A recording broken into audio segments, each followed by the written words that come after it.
राज्यात पहिलं पाऊल पत्रकारितेचं जगावेगळं. नमस्कार लाईव्ह. आम्ही करणार आहोत पत्रकारिता सर्वसामान्यांसाठी, प्रत्येकाच्या सन्मानासाठी. आम्ही तुम्हाला मिळवून देणार आहोत तुमचे हक्क.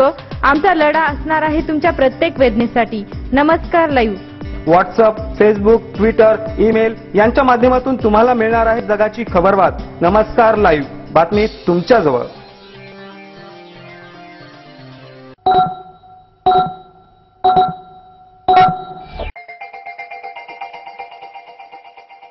नमस्कार, मी भुजंग चव्हाण. आपण ऐकत आहात नमस्कार लाईव्हचं सायंकाळचं बातमीपत्र. सुरुवातीला हेडलाईन्स. सेना भाजपा युतीवर शिक्कामोर्तब. उद्या भाजपाच्या उमेदवारासोबत सेनेचे उमेदवार मंत्रिपदाची शपथ घेणार. उद्या केंद्रीय पथक दुष्काळी मराठवाड्याची पाहणी करण्यासाठी येणार. केंद्रीय पथकाच्या दुष्काळी पाहणी दौऱ्याला दुष्काळग्रस्त शेतकऱ्याच्या आत्महत्येची सलामी. मरखेल येथे घरफोडी करून 65,000चा ऐवज लंपास. सोने खरेदी प्रकरणातील 5 जणांना पोलीस कोठडी. जिल्ह्यातील इतर व्यापारी देखील संशयाच्या भोवऱ्यात. उपविभागीय पोलीस अधिकारी नीता पडावे यांच्या कार्यवाहीने अवैध धंदे चालकांचे धाबे दणाणले. धर्माबाद येथे 1200 लिटर निळे रॉकेल जप्त. 10 डिसेंबर रोजी केतय्या स्वामी जन्मोत्सवाचे आयोजन. 3 जिल्ह्यातील हजारो बुरुड समाज बांधवांचा होणार सहभाग. आता बातमीपत्र विस्ताराने. आमची युती ही विचारावर आधारित होती, पण निवडणुकीत जनतेने दिलेला कौल, दोन्ही पक्षाच्या कार्यकर्त्यांची इच्छा आणि जनसमर्थाचा आदर राखला पाहिजे, म्हणून आम्ही एकत्र सरकार चालविण्याचा निर्णय घेतला आहे, अशी महाघोषणा मुख्यमंत्री देवेंद्र फडणवीस यांनी केली. उद्या शुक्रवारी भाजपाचे 8 ते 10 तर शिवसेनेचे 10 मंत्री शपथ घेतील, असंही मुख्यमंत्री यांनी जाहीर केलं. तसंच महायुतीच्या सरकारमध्ये उपमुख्यमंत्री नसणार, असं मुख्यमंत्र्यांनी स्पष्ट केलं आहे. तर महाराष्ट्राला सुखी समृद्ध करण्यासाठी आणि राज्याच्या जनतेच्या भावनेचा सन्मान राखला गेला जावा, यासाठी सत्तेत सहभागी झालो, असं शिवसेनेचे नेते सुभाष देसाई यांनी सांगितलं. मुंबईत मुख्यमंत्र्यांसह सेनेच्या नेत्यांनी संयुक्त पत्रकार परिषद घेऊन सत्तेमध्ये सहभागी होण्यावर शिक्कामोर्तब केलं. गेल्या 25 वर्षाची युती तुटल्यानंतर आता पुन्हा एकदा सेना भाजपा संसार फुलणार आहे. सत्तेच्या सहभागाबाबत 4 दिवस चर्चेनंतर सेनेनं होकार दिला आणि आज मुख्यमंत्री देवेंद्र फडणवीस यांच्यासह सेनेचे नेते सुभाष देसाई, दिवाकर रावते, रामदास कदम यांनी संयुक्त पत्रकार परिषद घेऊन ही माहिती दिली.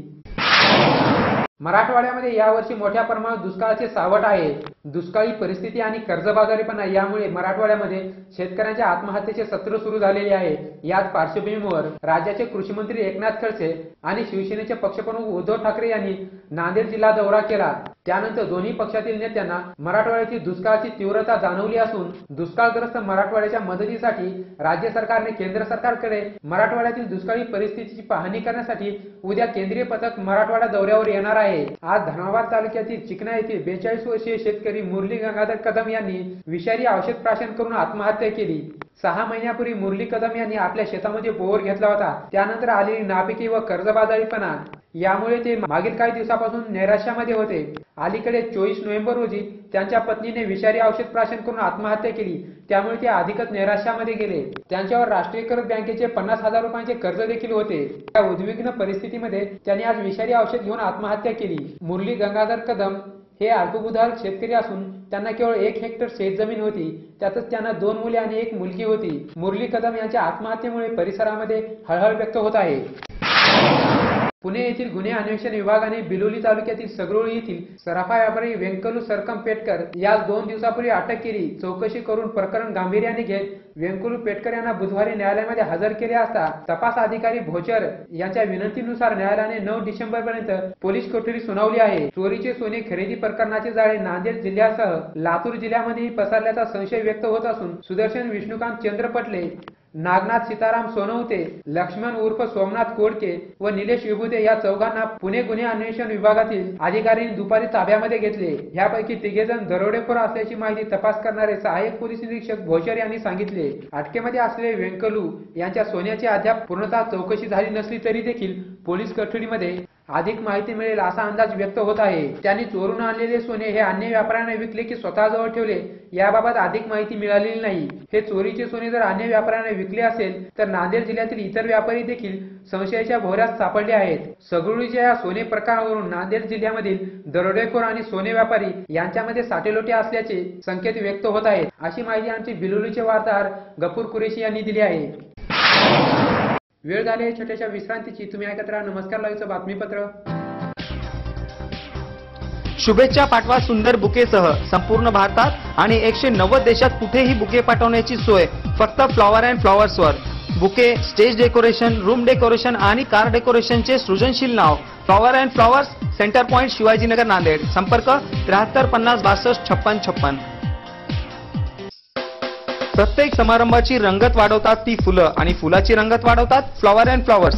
वुडन, सिरॅमिक आणि ग्लास फ्लॉवर पॉट साठी तसेच स्टेज डेकोरेशन, रूम डेकोरेशन आणि कार डेकोरेशन साठी संपर्क करा. Flower and flowers, Shivajinagar, Nanded. संपर्क 73 50 62 56 56. विश्रांतीनंतर पुन्हा एकदा आपलं स्वागत. मरकल येथे काल दिनांक 3 डिसेंबर रोजी 11 ते 3 वाजेच्या दरम्यान लक्ष्मण साळगोंडा भाडेवार यांच्या घराच्या बाजूच्या भिंतीवरून घरामध्ये प्रवेश करून कोणीतरी अज्ञात चोरट्याने घराच्या दरवाजाचे कुलूप कोंडा तोडून घरात प्रवेश केला आणि घरातील लोखंडी कपाटामध्ये ठेवलेले 65,000 रुपयाचे सोन्याचे दागिने चोरून नेले.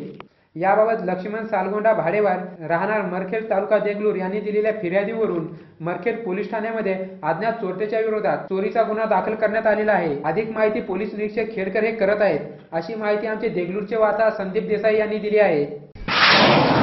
धर्माबाद येथील उपविभागीय पोलीस अधिकारी नीता पडावी यांच्या मार्गदर्शनाखाली पोलीस उपनिरीक्षक अमोल नाईक, जमादार बोधने, चंचलवाड इसुबाई यांना मिळालेल्या गोपनीय माहितीवरून त्यांनी सापळा रचून छोटा हत्ती गाडी क्रमांक AP 25 W707 यामध्ये 200 लिटर रॉकेलच्या 6 टाक्या असे एकूण 1200 लिटर रॉकेल ज्याची किंमत एकूण 1,50,000 रुपये आहे. हा माल घेऊन जाताना जप्त करण्यात आला.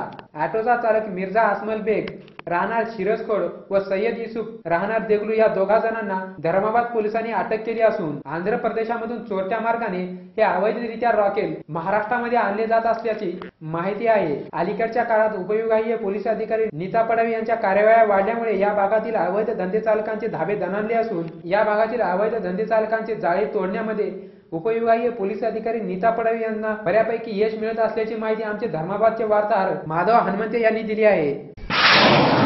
बुरुड समाजाचे आराध्य दैवत श्री केतय्या स्वामी महाराज यांचा जन्म महोत्सव बुधवार दिनांक 10 डिसेंबर रोजी सकाळी 11 वाजता नांदेड शहरातील नवामोंढा भागामध्ये आयोजित केलेला आहे. या जन्मोत्सवाला नांदेडसह लातूर, हिंगोली, परभणी या जिल्ह्यातील बुरुड समाजाचे भाविक मोठ्या संख्येने उपस्थित राहणार आहेत. या जन्मोत्सवाला विशेष उपस्थिती म्हणून शिवा संघटनेचे अध्यक्ष प्राध्यापक मनोहर धोंडे, महानगरपालिकेचे माजी सभापती किशोर स्वामी, शिवसेनेचे जिल्हा प्रमुख प्रकाश कोडगे, उपसभापती गोपाळराव कदम, नगरसेवक नवल पोकर्णा, माधव जमदाडे, जम्मूसिंह ठाकूर, विलास धबाले, मारुतीराव लोहेकर, दीपक सिंह रावत, भानुदास रावत, सुधाकर पांढरे, दिलीप सिंह सोळी, विनय गुरम, नामदेव कांबळे, शशिकांत बारोळे, शिवा गिराम, मनोहर नागेश्वर, राजाराम यनगंदवार आदी मान्यवर उपस्थित राहणार आहेत. श्री केतय्या स्वामी महाराज जन्मोत्सवानिमित्त भव्य मोटरसायकल रॅली मिरवणुकीचे देखील आयोजन करण्यात आलेले आहे. ही रॅली नवामोंढा भागातील माधवदार मिल जवळ असलेल्या बुरुड समाजाच्या महादेव मंदिरापासून निघून नवीन मोंढा, हिंगोली गेट, चिखलवाडी कॉर्नर, गुरुद्वारा चौरस्ता, जुना मोंढा, गुरुद्वारा चौरस्ता, महावीर चौक, शिवाजी महाराज पुतळा, हिंगोली गेट मार्गे बुरुड समाज महादेव मंदिर अशी जाणार आहे. तरी बुरुड समाजातील सर्व बांधवांनी केतय्या स्वामी यांच्या कार्याची जाण ठेवून या मिरवणुकीमध्ये जास्तीत जास्त संख्येने उपस्थित राहून समाजाच्या कार्याची व मिरवणुकीची शोभा वाढवावी असे आवाहन आयोजक शाहू वासमवार, गोविंद सोनवणे यांनी केलेले आहे. शेवटी पुन्हा एकदा हेडलाईन्स. सेना भाजपा युतीवर शिक्कामोर्तब. उद्या भाजपाच्या उमेदवारासोबत सेनेचे उमेदवार मंत्रिपदाची शपथ घेणार. उद्या केंद्रीय पथक दुष्काळी मराठवाड्याची पाहणी करण्यासाठी येणार. केंद्रीय पथकाच्या दुष्काळी पाहणी दौऱ्याला दुष्काळग्रस्त शेतकऱ्याच्या आत्महत्येची सलामी. मरखेल येथे घरफोडी करून 65,000चा ऐवज लंपास.